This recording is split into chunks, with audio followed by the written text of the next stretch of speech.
ఒక 2-3 years పట్టేదండి. 2-3 years దీనికోసం, ఎందుకంటే ప్రతి గ్రామాలలోకి వెళ్ళేసి సేకరించడం జరిగింది. మా క్యూరేటర్ సార్ సత్యనారాయణ సార్ ఉన్నాడు, తను అక్కడ టీసార్ ఏంటంటే హైదరాబాద్లో ఉంటుండే.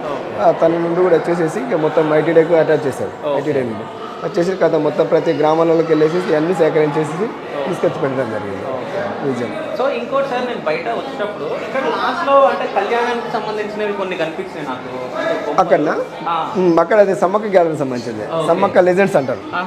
సమ్మక్క లెజెండ్స్ సంబంధించింది. ఇప్పుడు ఇక్కడ చూపెట్టాను కదా సమ్మక్క గ్యాలరీలో ఉన్నట్టు సరే అవి చిన్నవి, ఇవేమో పెద్ద అన్నట్టు. అంటే మామూలుగా మనకు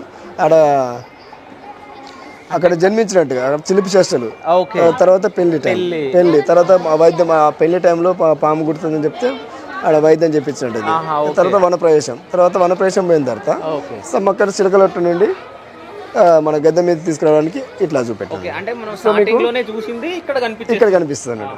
అలానే మనం స్టార్టింగ్లో అక్కడికి వచ్చినప్పుడు మనకు అది ఒక సమ్మక్కకు లెజెండ్ సంబంధించినటువంటి ఘట్టాలన్నట్టు.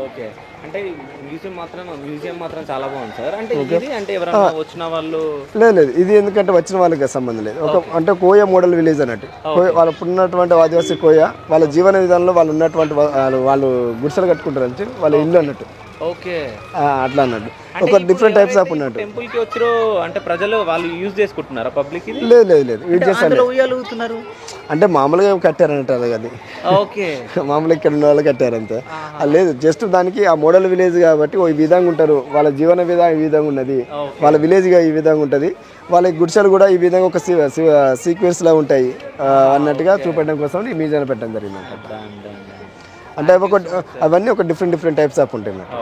చుట్టూ గుడిసె, అటు సారపాకు గుడిసె, తర్వాత ఇల్లు కచ్చ ఇల్లు, తర్వాత మేకల దొడ్డి, అలా కొన్ని ఉంటాయి అన్నట్టు. ఇవన్నీ ఒక 7 రకాలుగా ఉంటాయి అన్నట్టు. Thank you so much sir. పాత్ర చాలా పెద్దది ఇందులో. ఎందుకంటే మ్యూజియం అంటే చాలా మంది ఎట్లా అనుకుంటారు అంటే ఆదివాసులను చూడాలి అది అనుకుంటారు. ఇప్పుడు సిటీలలో ఉన్న వాళ్ళు, వేరే స్టేట్లలో ఉన్న వాళ్ళు వీళ్ళు ఏమనుకుంటారు అంటే ఆదివాసుల యొక్క సంస్కృతి ఎట్లా ఉంటుంది, అంటే వాళ్ళు అప్పుడు ఏం యూజ్ చేస్తుండే. సమ్మక్క సారక్క జాతర అనగానే ఇప్పుడు సమ్మక్క సారక్క జాతర అనగానే సో అప్పుడు సమ్మక్క సారక్క అసలు ఎట్లాంటి వస్తువులు యూజ్ చేస్తుండే, అసలు ఎట్లా ఉంటది అనేది చాలా మంది చూడాలనుకుంటారు. ఇప్పుడు జాతరకు వచ్చిన వాళ్ళకి కూడా చాలా మందికి తెలియదు అప్పుడు ఏం యూజ్ చేస్తుండే, ఎట్లా ఉంటుంది అనేది.